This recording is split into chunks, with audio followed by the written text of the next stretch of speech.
Hi. Hey, Robbie, so nice to see you. So great to talk to you. Just tell us a little bit about yourself and why you felt called to create InnerPowered Life Coaching.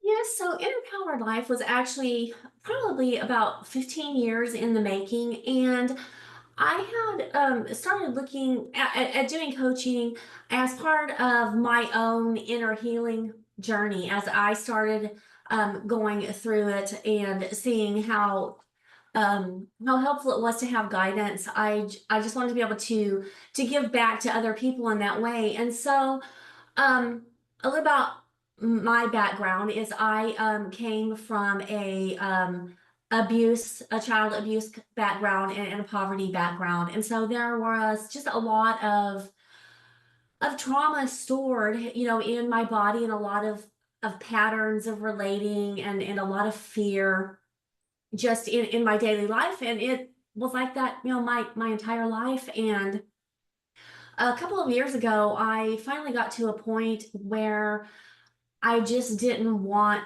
to keep having these experiences, bullying at school and then bullying employers and bullying, romantic relationships, and just feeling so disempowered. And I started out exploring talk therapy, which I didn't find personally to be helpful on an ongoing basis. I think it's important for all of us to start our healing journey with being able to tell somebody else our story, right? We have the story that needs to get out. But telling the same trauma over and over again, it doesn't help heal you. It just reinforces in your mind the trauma, and it brings up those same physical reactions that are stored in your body. So it doesn't move you forward. It keeps you just kind of stuck in this wheel of going over the past. And so I did that for a little bit, but I didn't find it to be super helpful. And I was exploring other modalities and spiritual practices that I found were moving me along a lot faster and helping to regulate my nervous system, which is huge if you are a trauma survivor, because you just tend to be dysregulated and in fight or flight or freeze. And that was kind of my baseline.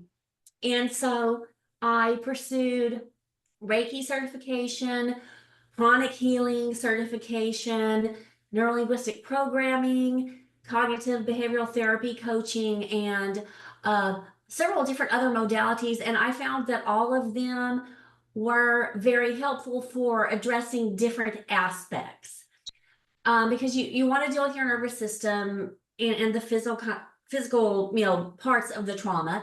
You have to rewire your mind because you need to clear out the old patterns, or you can still keep doing the same thing over and over again.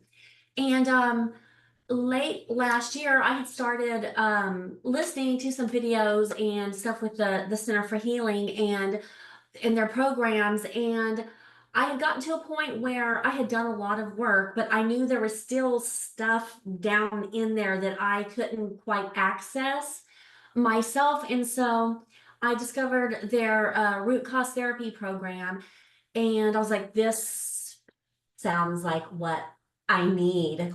I need to do. And so I started exploring that, being on the receiving end, and then wanting to actually get the certification and be a practitioner myself. And I feel that it's so helpful to be able to get in first and clear the trauma out as a baseline, so then you can move on and start repairing other things and get yourself to a healthier place. Yeah, that sounds wonderful. It's quite a intriguing story. And okay, and what is the foundation of your program that you worked out, and how do you partner with others in their healing journey? So the foundation of my program, I have it currently, is a three-part program. And so the foundation of it is root cause therapy, because I believe until we get down to the base, the foundation of our trauma, it's hard for us to be able to think in a different way or act in a different way because we still have all these underlying things. And what I like about root cause therapy is it addresses the fact that not only do we have trauma from our own personal experiences, a lot of this is generational trauma. So things are passed over, generations and decades and century and sometimes millennia of just these same patterns and these things over and over again. And some of it we may not be consciously aware of as having originated from a very long time before we were here experiencing it, right? And so I that's my foundation, is taking people through working through their limiting beliefs, allowing them the experience of processing that energy out of their body. I do pair it with different kind of somatic processing and anchoring and creating a safe space for somebody to be able to go through this stuff, because there can be a lot of things come up and some of it can be very surprising, and I want everyone to feel that they're in a non-judgmental safe space to access this and work through it. And so at a point where the client has most of their limiting beliefs and their stuff cleared out, we move to the next part of the program. And with all of this, there's still multiple layers of things, right? Like throughout your life, you can come up with, there's more stuff down there. But once there is a pretty clean foundation, then I move to my second part, which is the Rewired for Power. And that is where I incorporate more like cognitive behavioral therapy coaching and neurolinguistic programming, and that kind of modality to help reinforce the new foundation that we have, right? So the trauma is cleared out, our minds are a little bit more clear, we can see old negative ways that we've been talking to ourselves that cause us to draw certain situations back into our lives, or where we can just perpetuate things that we are done with because we're just going through our old patterns because that's what we've always done. And so I personally found all of this working in conjunction was what was helpful for me. I had to address the trauma, and I also had to fix the way that I was thinking about things and the way I was speaking to myself.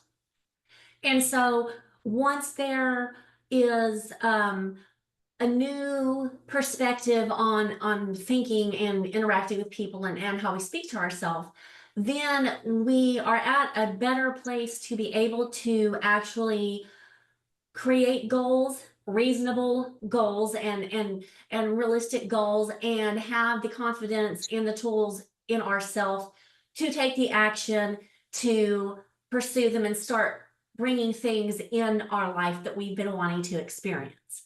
Because it can be very hard to pursue goals when you're coming from a trauma background, or kind of faulty ways of thinking that make you feel like you're not empowered to do it. And so I believe also, as do you, in manifesting, or I call it conscious selection, that we're selecting the options that we want for our life from the field, and bringing that in. And so I also like to start incorporating those principles for people, depending on where they are, because some people do have, it takes them a minute to wrap their heads around it, right? Because we're trained in a completely different way of processing our environment and the world. So I found all these modalities to be so helpful and healing for me, and particularly with understanding the conscious selection has given me a sense of my own inner power of I am the operant power here, and I can get what I want. I can have the life that I want. I can have a completely different experience from what I had before. And so I just want to make that accessible to people, I do have some specific focuses or lens to approach it. One is for neurodivergent people, sometimes they process things differently, right? So a person may have a hard time visualizing or staying focused. I'm a neurodivergent person, and even though I don't have those problems, I am familiar with people who do. So I can help guide them in these modalities in a way that's accessible to them. So I want to make sure that everybody has an option to get this kind of healing in a way that works for how they're wired. Um, the other thing I do, because I grew up in a religious family, I'm not knocking religion or faith. I consider myself to be a person of a faith, but I know from my own experience and from many others that in abusive situations, faith or spirituality can be used as a tool of abuse, right? And so for a lot of people, especially if they're processing spiritual abuse trauma or religious abuse trauma, or this was a factor maybe in their family of origin, they can have a hard time reconciling their faith and their spiritual practices with the trauma that they've experienced, right? And they don't necessarily want to throw the baby out with the bathwater, but there can be a lot of cognitive dissonance around kind of processing that. And so for people who do have the spiritual or religious abuse aspect as part of their trauma story, I can make that accessible to them in ways they understand, because for some religious beliefs, a lot of the terminology that is used in these modalities is not familiar or is confusing, or they think it means something that it doesn't. And so I want to make this healing available for everybody wherever they're at. Oh, that sounds very needed. So it's pretty important work, and we need it more than we think. So, and who can exactly benefit from the InnerPowered Life Coaching program? Do you work with all types of clients, or you just mentioned like a certain kind of client? So I'm open to working with anybody from all backgrounds and life philosophies, and men and women, and that kind of thing. My focus is people who have a trauma and abuse background that has caused them to, repeat patterns and get in bad relationships and bad employment situations and that kind of thing.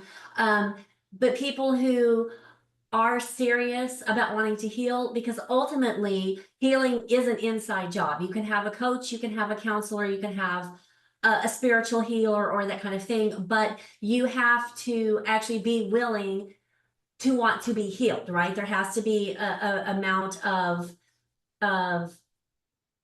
personal responsibility of saying, hey, this stuff happened to me.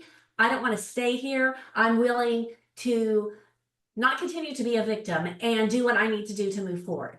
And so I look to work with people who are serious about really wanting to step into their inner power and move forward.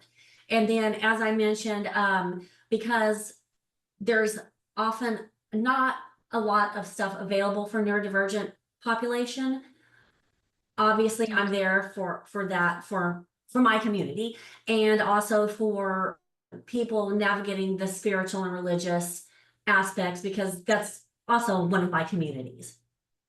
So yeah, but I'm open to anybody that I can help. Oh, that sounds great.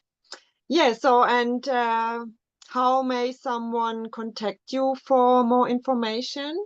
So I am at innerpoweredlife.com, and I will go ahead and drop the links of how to get in touch with me here in this video. But yes, innerpoweredlife.com. You can read all about my programs. You can contact me through the form, and we can set something up. I am currently only working online rather than in person, but I can work with anybody from from anywhere. So that's one of the great things about technology is now we have the chance to partner with people from all over. Yeah, that's amazing, is it? I, Um, I'm also on Facebook and Instagram. okay, that's good to know. What's your experience like working online? I mean, some people are not quite trusting the process because, uh, they think it's such a distance kind of.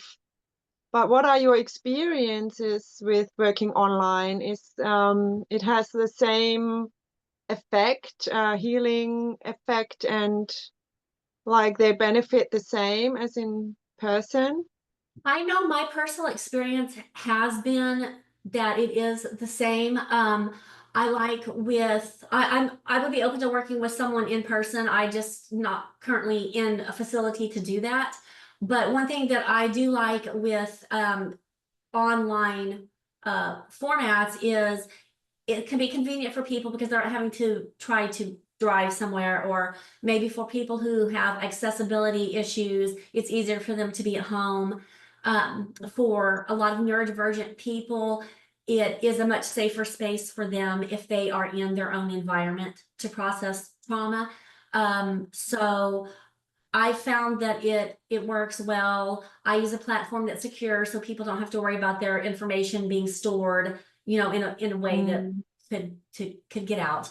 Um, so I I think that it works out really well, and it is kind of a trend too with a lot of coaching and mental health care programs now. Like you can go and find a counselor or a psychologist online, and so I think it's just another option that we have now in the times we live in, which I think is really helpful for everybody. So.